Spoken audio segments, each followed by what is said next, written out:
Muri yeZimbabwe tinokuchingamidzai zvekare kune chimwe chirongwa pano paZim-Facebook Secrets and Confessions. Tadzoka zvekare nemamwe mamessages. Regedzai tibva tapinda mumamessages edu atadzoka takakubatirai. Message edu yekutanga yakamira sekudai so: hanzi mukoma makadii zvenyu, nhamo haiurayi, vanhu tisafa takademba nhamo, nhamo haiurayi, asi urombwa ndo hunokuuraya, asi iwe ndiwe unozopedzisira kufa. Iniwo ndava kuzvidemba, ndiri murume uye zvekare ndine makore 32 years ekuberekwa. Ndakaromba apo pandainge ndichiri ne28 years. Zvakaitika kuti ndinge ndichizosvika pakuromba mukomanashe, ndakati ndichibuda mune imwe relationship ndichipinda mune imwe relationship. Ipapo nekuda kwekuti ndainge ndarwadziswa nemukadzi uyo wandakambogara naye, but ainge ari wezera rangu, taiwirirana mazuva ekutanga, asi handizivi kuti zvakazobva nepi. Chipengo chakazongomuka ndokubva tachizotanga kunetsana. Mukoma, that was when apo paakabva achizotanga kundihorira zvakandirwadza.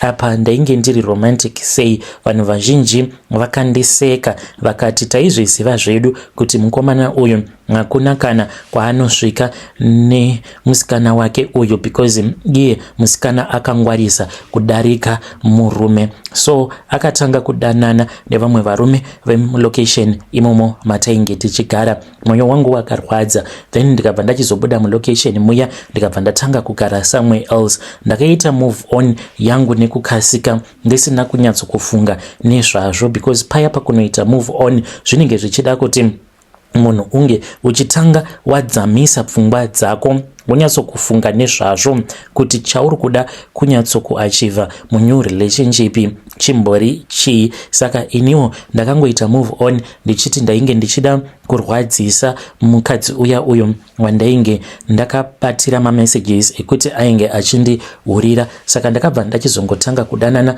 nomumwe mukadzi. Mukadzi uyu ainge ari wechikuru kwandiri. Kuronga aironga, but mukunoronga kwake kwaainge achiita, iye ainge achida kuti zvose zvatinenge tichiita zvinge zvichizoitirwa kwavo, nekuti ipapo akabva achizondiudza kuti ainge afunga kuti tinge tichizovhura business. Saka business iri mukoma rakabva rachizotanga kuranwa nehama dzake. Ndaiti kana ndikabvunza zvandinenge ndabvunza, ndaibva ndaona kuti mhinduro dzandinenge ndichipindurwa, mhinduro dzacho dzimwe dzacho dzairwadza, ende iye ainge ainika kudheerera. I'm sure kuti aiti kana akanditarisa aiona kamwana kadiki kekuti haangambofi akakwanisa kundipa ruremekedzo rwainge rwakandifanira semurume wake. Saka mushure mekunge tagara tose, ipapo ainge achiri kunyara. Mukomanashi akazoti ava kusanyara zvachose, ndipo apo paainge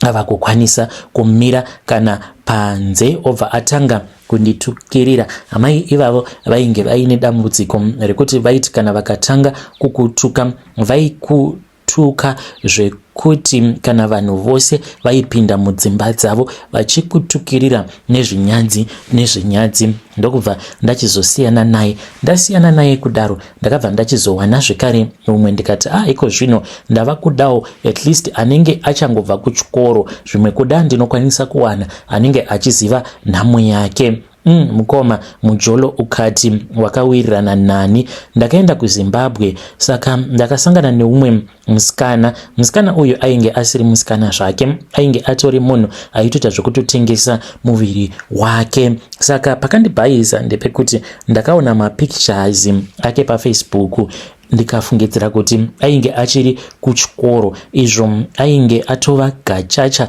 chairo rinotengesa mustreet. Ndokubva ndachizowirirana, ndakamhanya ndikaenda kumusha, ndokubva ndachizonotora switi wangu ndikadzoka naye kunoko kuSouth Africa. Ndadzoka naye switi tikatanga kugara tose. Amai wii, ndakarohwa chekuseri kani mukomanashi. Bebi rakati kuti iwewe ndinge ndichikwanisa kukuda nemoyo wangu wose handikwanise. Ndikati why? Akabva ati ingawani unoziva situation. Of course vabereki vake vainge vari vanhu vainge vachitambudzika, vaitoshuvirawo chakanaka kubva kumwana wavo, but mwana wavo iye ainge akatogarwa neshave rechihure. So zvadaro ndipo apo paakabva andikumbira akabva anditi kana muchikwanisa kundibvisira mari yemaroro then ndinobva ndaziva kuti at least vabereki vangu mari iyoyo kana vakakwanisa kuita zvine musoro nayo vanokwanisa kujoina kana housing cooperative. Ndikabva ndati ndiwe munhu wandanga ndichitsvaka ka iwewe, ko mwana haufa? Akabva anditi mwana here, ndinokwanisa kukupa kana vana vashanu nguva imwe chete ndichikuzvarira vana vakawanda. Ndokubva ndaichizokabira but ndainge ndichida kutorohwa imwe knock off yakapenga. Ndakazoti ndaunganidza mari tasarwa nevhiki 3 kuti tinge tichienda kuZimbabwe. That was when apo munhu paakanditiza, akangobuda mumba zvainge zviri very smart. Haana kunditiza zvekuti ndakazoti ndichibva kubasa ndikasvika ndikawana munhu asi mumumba. Kwete mukoma Nashe, ndainge ndakatochilaksa nditori padeni. Then munhu ndokubva achizondiudza kuti ainge achida kuenda kunorukwa. Ndikati ehoi, zvamati muda kuenda kunorukwa? Akatomborizina akatomboti but maybe I need to save money, nekuti since tikuda kuzoenda kumusha kukana ndikazongorukwa ka1 apo pandinenge ndava kuda kuenda kumusha. Ndikabva ndati no baby, idya mari yemurume wako. Then akabva abuda. Chandainge ndichiziva hapana. Ndofungidzira kuti akafamba achiseka zvake, but vamwe vanotaura vanoti ivo akangoti achingobuda pagedhi hanzi ndokubva atopinda mune imwe motikari yainge yakanaka kwazvo. Dai ndainge ndiina gogo vanoroya, ndingadai ndakamuroya nekuti akasiya zvose upendi hwake humwe hwainge huine tsvina akangohusiya, asi ndakashayawo munhu akakwanisa kundiroyera mvana iyi. Ipapo ndakarwadziwa, ngoma Nashe handidi kukunyeperai. Saka munhu akati ari kubuda ari kunorukwa. Ndikabva ndati heya, kubva zvakanaka. Inini ndikasara hangu ndichitamba magemu pafoni pangu ndakazvambarara pamubhedha ndichiti bebi wangu achauya akachena, tonakirwa zvedu nerudo rwedu. Izvo bebi ainge atova mumaoko eumwe munhu. Dzakazoti dzati 6 dzikati 7 dzikati 8 dzikati 9. Ndikabva ndati munhu anoda munhu wake anotevera. Handina kuda kumboita zvekufona. Mukoma, ndakaita ubharanzi chaihwo. Ndakapfuura nekuspaza ndikanotenga kachokoleti, kana muchituziva tumwe tumachokoleti twemuno muSouth Africa tunonzi tuma PS. Ndoka ndakatenga ikako ndichitiwo switi ndinosvika ndichimupa. Switi ainge atoenda. Ndakazoti ndasvika pamba pacho ipapo pandainge ndichiziva kuti ndo paainge ari, vakanditi haana kumbobvira auya kuno uyu. Hana yangu yakarova. Ndikabva ndati foni yangu uripi bebi ndikubate? Ngoma Nashe kunodai voicemail ndiyo voicemail. Usiku hwose ndakangorara ndakangomira ndisingazivi kuti ndoita sei apa mumwoyo. Ndainge ndorwadziwa asi hake ndoda kumutenda nekuti akazozorodza mwoyo wangu. Ndakachema hangu asi ndainge ndava kuziva kuti kwaainge ari mupenyu. Saka akazongondifonera akabva anditi yes. Ndikabva ndati uri sei, ko uripi? Akabva anditi ndiri kumba kwemurume wangu. Ipapo mukoma Nashe ndakabvunda kuita nhetemwa, munhu achindiudza kuti ainge ari kumba kwemurume wake. Ndikati kumba kwemurume wako upi? Akabva anditi ndava neumwe munhu, ndiri kuona kuti zvangu newe hazvisi kunyatsokufamba. Akabva atanga kuzvipomedzera iye zviya zvekuti inini ndinge ndichifila guilty. Ndikati what do you mean kana uchiti zvako hazvisi kufamba? Akabva anditi inini ndine shavi renjuzu riri pandiri, saka kana ndikagara nemunhu warinenge risingadi shavi iroro, munhu iyeye anozondipa mabad luck. Ndikabva ndati saka inini ndiri kukupa mabad luck nhaika? Akabva anditi shavi riri kuti handifaniri kuti ndirambe ndichigara newe kana mwana hatifi takaita mwana. Ndo zvavari kutaura vana muchembere.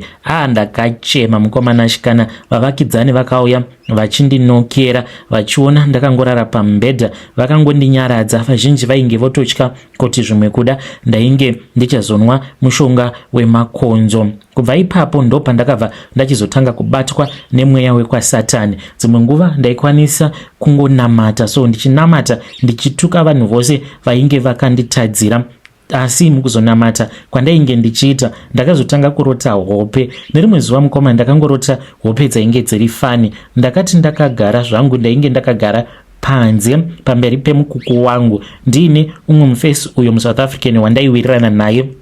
Saka aiwanzokuuya kwandiri kana kuri kunzi anenge akatsva because ndinosvutawo fodya hangu. Saka aiti kana akadhakwirwa paya aiuya kwandiri ndobva ndamusvutisa. Saka takagara kudaro tichitotaura nyaya, ndopaakabva angonditi ona murume uyu. Ndokubva ndatoona kutoti kumberi kwedu kwainge kuine murume ainge akanaka kwazvo. Chakandinetsa mukomana ichi ndechekuti murume uyo ainge akamira kumberi kwedu ainge asina kusimira kudaro. Kana muchiziva avo avanoti matransgender ndozva ainge akaita murume iyeye. Ndopandakaziva kuti uyu ainge ari Satani, nekuti iye Satani chimiro chake haasi murume haasi mukadzi, akaita hafu kuzasi uko akaita mukadzi, kumusoro uko anenge akaita munhukadzi. Saka ndozvandakaona ipapo.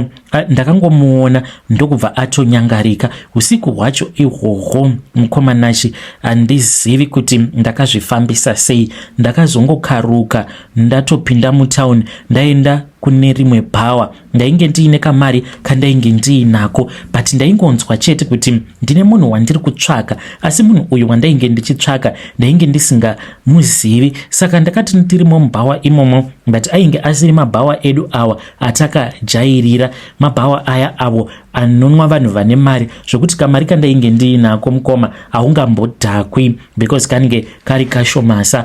Ndapinda mubhawa muya ndopandakangotorwa mwoyo neumwe mukadzi, izvo ainge asiri mukadzi mukoma, ainge ari transgender. Ndopandakaenda kwaari, ainge akatogara nevamwe vanhurume. Saka ndasvika paya ndakaita zvivindi ndikabva ndati sesi ndikuda kutaura newe. Ndokubva atosimuka paya. Varume avo vaainge ainavo, ivo varume ivavo vakatomboda kusimuka kuti vange vachinetsana neni, but akabva avati no, musanetsana naye because munhu wangu. But kainge katori kekutotanga akauya ndokubva anditi zvauri kunzwa ndizvozvo, handei ngatitsvake kwekuti tinge tichienda kunorara. Ndikabva ndati unoita mari? Akabva anditi ainge atoudzwa kuti painge paine munhu uyo ainge achazouya kwaari. Munhu uyu ainge achifanira kuti ange achizomupa makumbo. Saka later on that was when I discovered kuti iye ainge atori musatanist. Takabva tachizoenda kuloji, taenda kuloji kuya ndakashamisika. Handina kukwanisa kunzwisisa kuti zvii zvainge zvichiitika. Ndakati ndakamutarisa ainge ari attractive, mwana wevanhu, but heino sikarudzi yake yainge yakatomira iri yemunhurume. Ndikabva ndati kuchii chiri kuitika nhaiwe kwauri? Akabva anditi ndozvandiri izvi, uri kufanira kuti unge uchizvigamuchira. Ndikati iwe zvinogamuchirika here zvinhu zvakadai? Akabva anditi kana uchida kuti unge uchibudirira zvigamuchire. Ndokubva anditi ainge achazondidzidzisa. Akabva achizonokotama pabhedhi amene zvaakazora uko kusimtum. Akabva anditi itaone zvichaitika. Ndikatorara naye.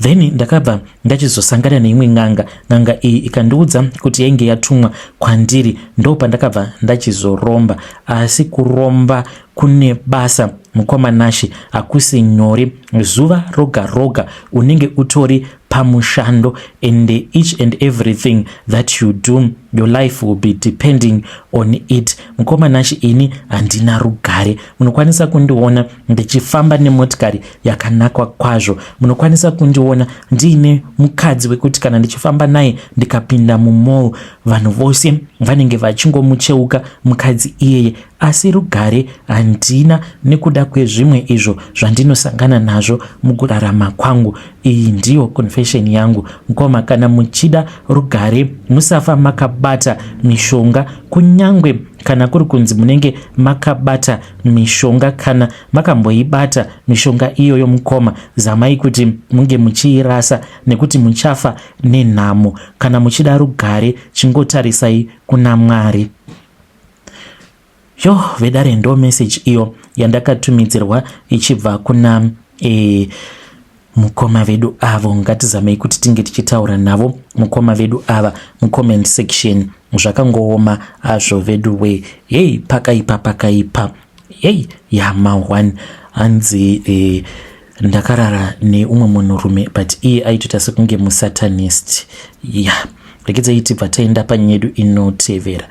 Nyedu inotevera yakamira sekudai so. Hanzi makadi zvenyu mukoma, ndinokumbirawo kuti munge muchindiposterawo nyaya yangu makavikawo chitupa changu. Ininiwo ndauyawo pano ndiine confession yangu iyo yandiinayo. Confession yangu iyo yakamira sekudai so. Ndakambofambidzana neumwe murume, asi murume uyu handina kunyatsokunzwisisa zvimwe zvaakandiita. Mukomana chine murume uyu takangosanganawo zvedu mutauni, akandipfimba. Ipapo ndainge nditori nebest friend yangu, mazuva ake emuchato ainge oswedera, saka tainge toita zvinhu zvedu tichimhanya. So then that was when patakasangana nembinga iyi. Saka mbinga iyi yainge itori nemudzimai wayo, takasangana muPick n Pay. Saka akangondipa signal yekuti anakirwa neni. Mukomana neniwo ndainge ndanakirwa nembinga.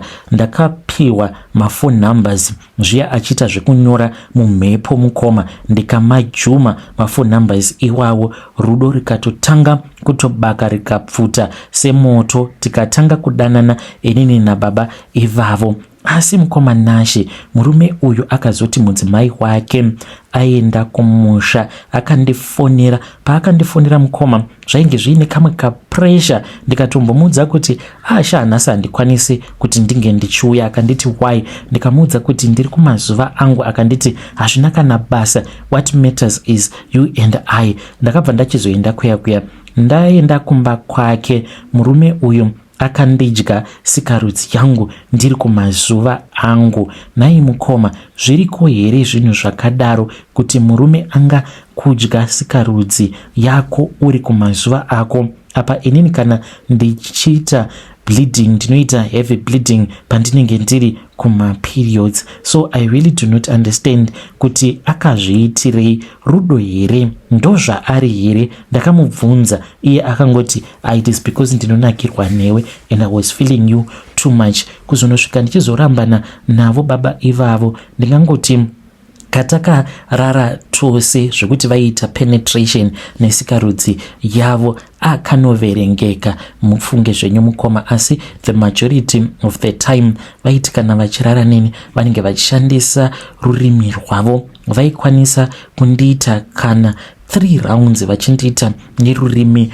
rwavo, asi vachiita bonde neni kudaro ndainzwa sekunge mandiri munenge muine zisikarudzi rinenge richitonditatamura richitondirwadza. Ndo zvandainzwa ipapo. Saka zvinhu zvandinongoda kungoziva kuti zvose izvi vachizviita mukoma, kuti vakaromba here kana kuti munhuwo anongofarira kuita zvinhu zvakadaro. Kana mukaposta nyaya yangu ndingafara chaizvo. Ndichange ndichizotevererawo ndiri mucomment section. Muri yeZimbabwe ndo message iyo yandakatumidzirwa ichibva kuna vahanzvadzi vedu. Ngatizamei kuti tinge tichitaura navo vahanzvadzi vedu ava mucomment section. Strange things indeed they do happen in this world. Pakaipa. Ivo vahanzvadzi vedu vanoti hanzi vakaona mubedroom mumba imomo mainge muine hanzi rimwe glass iri hanzi rainge riri rebrown rakangogadzikwa pane kamwe katable. Hanzi glass iri pavakapinda mubedroom hanzi rainge rakazara newine, but vakazoti vachingonopedza kuita bonde ravo iroro hanzi vakaona kuti glass iroro rainge risisina wine iyoyo. Vakabvunza mbinga yavo, hanzi akangoseka akati iwewe you talk too much. How about you just keep quiet and enjoy the moment? Why do you want to spoil the fun? Kana ndanwa. Hanzi vakaibvunza mbinga iyoyo kuti ko wagonwa nguvai, because tanga tiri pambedha. Hanzi mbinga yacho ikangoti unotaurisa unobohwa iwewe, you are killing the mood. Saka vari kuda kungonzwisisa kuti chii chakanyatso kutora nzvimbo. Ngatitaurei navo uye zvikari ngatisanganei zvikari mune zvimwe zvirongwa zvinotevera.